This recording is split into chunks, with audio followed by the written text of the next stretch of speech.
मत्ती अध्याय 9। मत्ती अध्याय 9।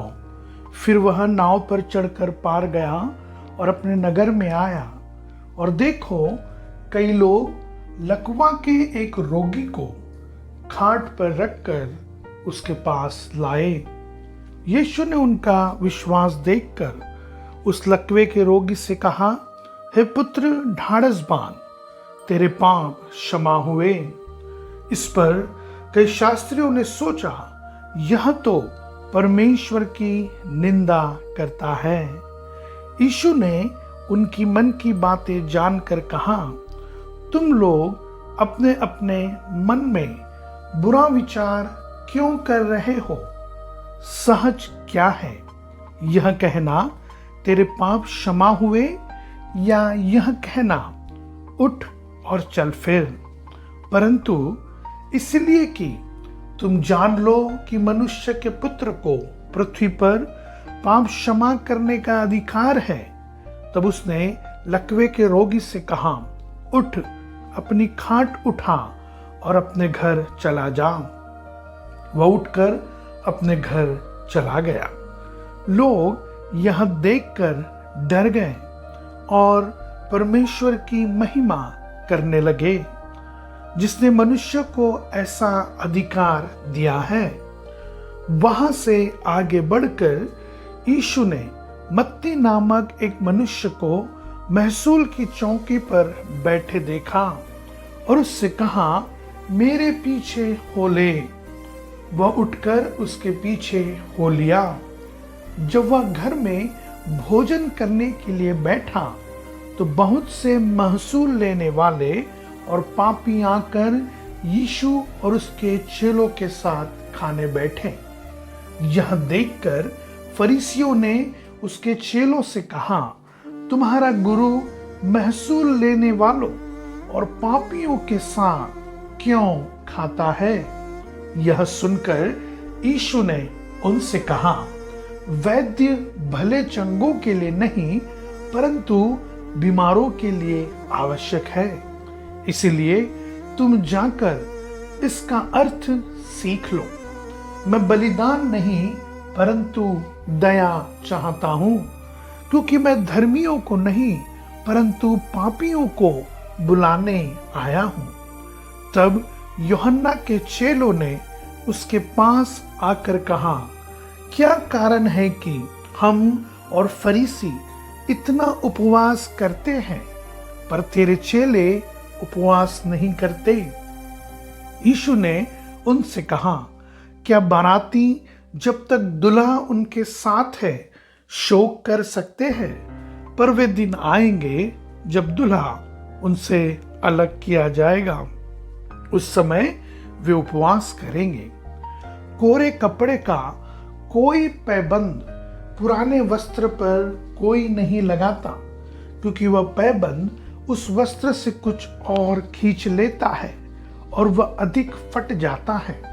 और लोग नया दाखरस पुरानी मशकों में नहीं भरते, क्योंकि ऐसा करने से मशकें फट जाती हैं और दाखरस बह जाता है और मशकें नष्ट हो जाती हैं।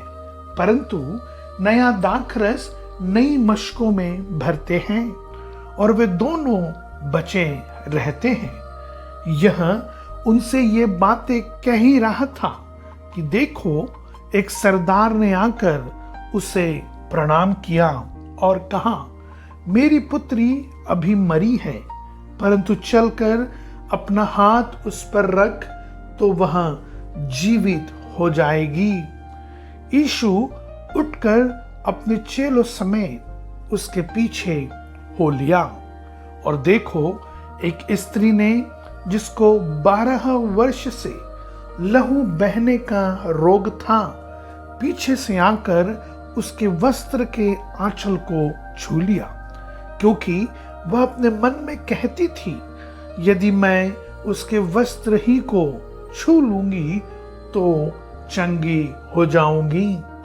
यीशु ने फिर कर उसे देखा और कहा, पुत्री, ढाढ़स बांध, तेरे विश्वास ने तुझे चंगा किया है। अतः वह स्त्री उसी घड़ी चंगी हो गई। जब यीशु उस सरदार के घर में पहुंचा और बांसुरी बजाने वालों और भीड़ को हुल्लड़ मचाते देखा, तब कहा, हट जाओ, लड़की मरी नहीं पर सोती है। इस पर वे उसकी हंसी करने लगे। परंतु जब भीड़ निकाल दी गई तो उसने भीतर जाकर लड़की का हाथ पकड़ा और वहां जी उठी। और इस बात की चर्चा उस सारे देश में फैल गई। जब यीशु वहां से आगे बढ़ा तो 2 अंधे उसके पीछे यह पुकारते हुए चले, हे दाऊद की संतान, हम पर दया कर।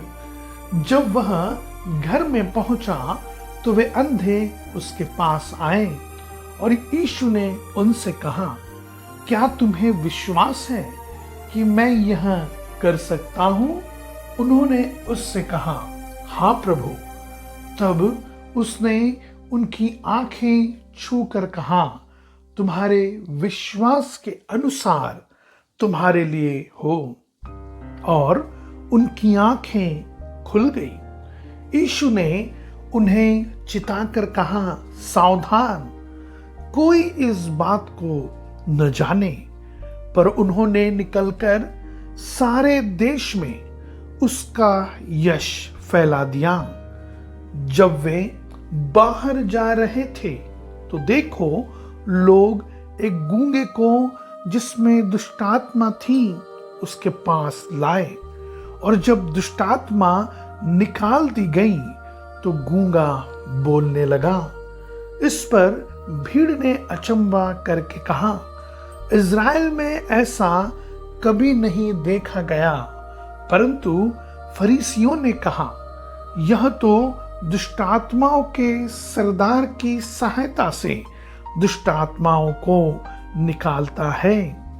यीशु सब नगरों और गांवों में फिरता रहा और उनके आराधनालयों में उपदेश करता और राज्य का सुसमाचार प्रचार करता और हर प्रकार की बीमारी और दुर्बलता को दूर करता रहा। जब उसने भीड़ को देखा तो उसको लोगों पर तरस आया, क्योंकि वे उन भेड़ों के समान जिनका कोई रखवाला न हो व्याकुल और भटके हुए से थे। तब उसने अपने चेलों से कहा, पके खेत तो बहुत हैं पर मजदूर थोड़े हैं। इसीलिए खेत के स्वामी से विनती करो कि वह अपने खेत काटने के लिए मजदूर भेज दें।